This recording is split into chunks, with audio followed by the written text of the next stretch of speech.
San Pablo se desahoga, hace una confesión y dice cuál es el objetivo de su vida: evangelizar, es decir, anunciar el amor de Dios y el amor a Dios. Es un apóstol, es un evangelizador. Bueno, pongamos un ejemplo distinto al evangelizador para entendernos. Imaginad un médico, un arquitecto. Bueno, un médico tiene una profesión: intentar curar. Si lo consigue o no depende de muchas cosas, pero su profesión es intentar curar. Ha estudiado mucho para eso, intentar curar.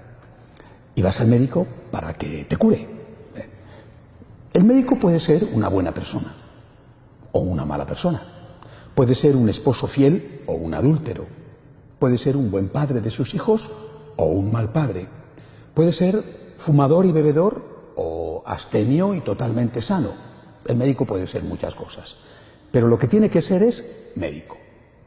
Si tú vas al médico y te encuentras con alguien amable, realmente acogedor, simpático, pero que no tiene ni idea de medicina, que no diagnostica y que no receta bien, aunque sea del mismo equipo de fútbol que tú, y charles agradablemente durante una hora con él sobre las cosas que a ti te interesan, el médico es un mal médico. Es buena persona, pero mal médico. Un arquitecto, su objetivo es hacer casas, pero es amable, simpático, campechano, sí, pero las casas que hace se hunden y matan a la gente que vive dentro. Yo quiero un buen arquitecto, que además es amable, y si el arquitecto cobra poco, muchísimo mejor todavía.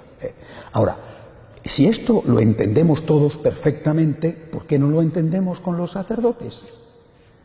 ¿Cuántas veces me he encontrado con personas que dicen: es un buen sacerdote?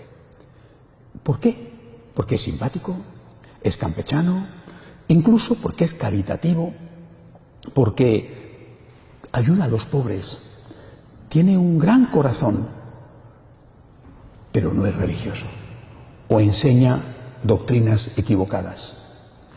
No digas que es un buen sacerdote, di que es una buena persona. Es distinto, es una buena persona, es muy buena persona, pero no es un buen sacerdote.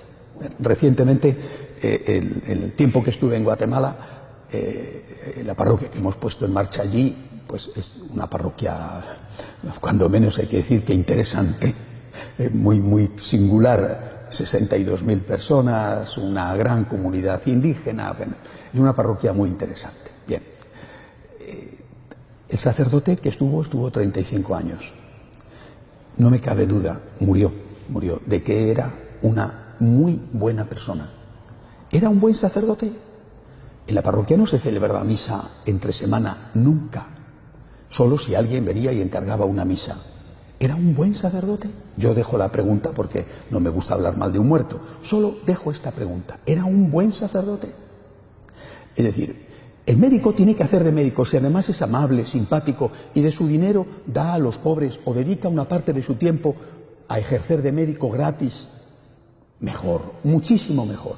Si el arquitecto es un buen padre de familia, si el arquitecto es generoso, mejor. Pero lo que quiere del arquitecto es que te construya bien la casa, y del médico que te cure, y del cura que sea un cura. Esto es lo que dice San Pablo. Nada más que dice esto. Yo estoy aquí para evangelizar. San Pablo, además, claro, era San Pablo, era San Pablo, ¿verdad? Era santo, era sabio. Debía tener también su carácter, porque toda esta gente tiene su carácter, si no, a ver de dónde iba, ¿no? Si no tienes carácter, no haces nada en la vida. Pero, en fin, era San Pablo, ¿no? Pero lo que nos importa a nosotros no es si San Pablo era rubio o era moreno, alto, delgado, guapo, feo, simpático o antipático. Era las cartas de San Pablo, el ejemplo de San Pablo, el martirio de San Pablo, un evangelizador, un testigo de Cristo. Y esto es lo que tenemos que pedir a los sacerdotes. Y esto es lo que no se hace. La gente juzga al sacerdote si es o no simpático, no si es o no un buen maestro. ¿Pero por qué? Tú juzgas así a tu médico, juzgas así al abogado, al arquitecto. No, juzga al sacerdote pidiéndole que sea un sacerdote y además que sea santo, que sea sabio, que sea simpático, que sea además mucho mejor, ¿verdad? Pero además, Y esto lo dice Jesús en el Evangelio. ¿Puede un ciego guiar a otro ciego? Dice Jesús, no, van los dos al abismo, los dos se van a tropezar, imposible, ¿no? El sacerdote, que es siempre alguien que actúa in persona Christi, en persona de Cristo, tiene que ser sacerdote. Es decir, el sacerdote tiene que ser alguien que enseñe como Cristo, que gobierne como Cristo y que ayude a la santificación con los sacramentos como Cristo. Esto es ser cura. Esto es lo que tenemos que hacer. Y esto es lo que vosotros tenéis que pedir. Repito, que además es simpático, mucho mejor, que es elocuente, bueno, todo lo que queráis, alto, guapo, rubio, ojos azules, 2 metros de altura, lo que queráis, pedid, de todas formas no hay nada, ¿verdad? Pero pedid, que no pasa nada. Lo que tiene que ser el sacerdote es un buen sacerdote, es decir, alguien que evangelice. Esto es lo que tiene que ser, porque si no es un ciego que guía a otro ciego. Y ya para ciegos ya estamos demasiados en el mundo, ¿verdad? Aunque tal y como están las cosas, podemos decir que es verdad aquel viejo refrán, que en el reino de los ciegos el tuerto es el rey. O dicho de otra forma, Santa Teresa lo decía de ella misma, fijaros, y era Santa Teresa la Grande, decía, cuando no hay caballos tenemos que trotar los burros. Bueno, al menos intentemos ser burros, dado que hay tan pocos caballos. De pie, por favor.